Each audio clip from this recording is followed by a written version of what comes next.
यशोमती अद्भुत देखल बालक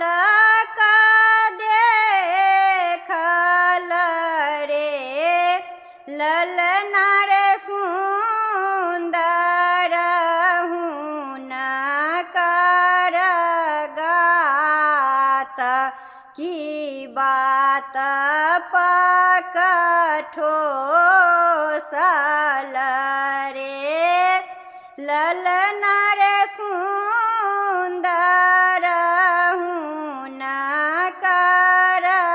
गात की बात पकठोसल रे कंस के जी थार थार कापै अपना घर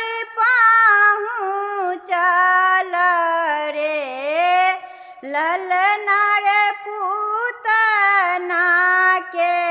देल विचार जाहू तोहे गोकुल रे ललना रे पूतना के देल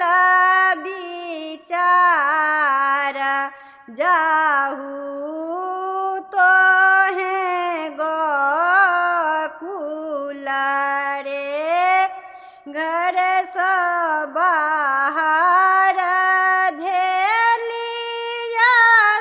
यशोमती बालक लयली रे ललना रे देलनि पूतना के कोरा बालक बड़ सुंदर रे ललना रे देलनि पूतना के कोरा बालक बड़ सुंदर रे पूतना दूध पियाओल और विष पसारल रे ललना रे हरि देलन दाँत बैसाई खसल